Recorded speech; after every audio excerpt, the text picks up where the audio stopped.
सभी श्रोताओं का कबीर के दोहे में हार्दिक स्वागत अभिनंदन। आज के इस वीडियो में आप सभी के सामने प्रस्तुत है कबीर जी का एक दोहा और उसकी विस्तृत व्याख्या। बढ़ते हैं दोहे की तरफ।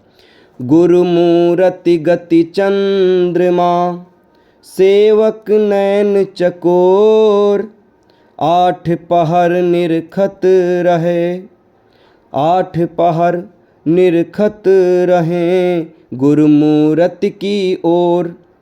साहब कबीर कहते हैं, जिस प्रकार पूर्णिमा का चंद्रमा अपनी शांत, शीतल और मनमोहक किरणों से जगत को शीतलता प्रदान करता है और घोर अंधकार को दूर करता है, ठीक उसी प्रकार गुरु अपनी ज्ञान रूपी शीतल चांदनी से शिष्य के अशांत मन को शांत करते हैं और उसके भीतर के अज्ञान रूपी अंधकार को जड़ से नष्ट कर देते हैं। गुरु का स्वरूप सदा ही शिष्य के लिए कल्याणकारी, मोहक और परम आकर्षक बना रहता है। यहाँ शिष्य को सेवक कहा गया है, जो गुरु के प्रति पूर्ण समर्पण, विनम्रता और सेवा भाव का द्योतक है। शिष्य की आंखें चकोर पक्षी के समान हैं। चकोर चांद का अनन्य प्रेमी एकाग्र उपासक होता है, जो रात भर बिना पलक झपकाए केवल चांद को ही निहारता रहता है।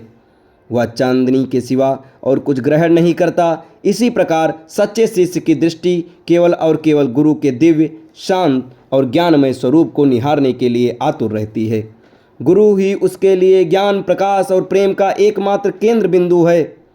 8 पहर अर्थात 24 घंटे दिन रात का तात्पर्य है कि शिष्य की दृष्टि कभी विचलित नहीं होती, उसका ध्यान कभी भंग नहीं होता। ये अखंड ध्यान ही सच्चे शिष्य की पहचान है।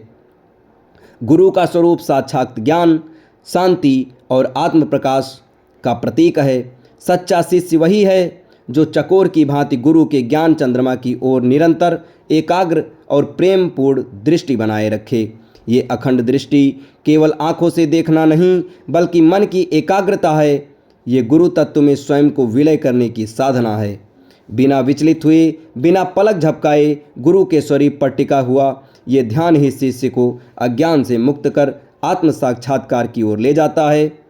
गुरु केवल उपदेश नहीं देते, वह स्वयं प्रकाश का स्रोत हैं और शिष्य का निरंतर निहारना ही उस प्रकाश को ग्रहण करने का एकमात्र मार्ग है। ये दोहा आपको कैसा लगा कमेंट बॉक्स में ज़रूर बताएं और हमारे इस चैनल के साथ जुड़े रहें। धन्यवाद।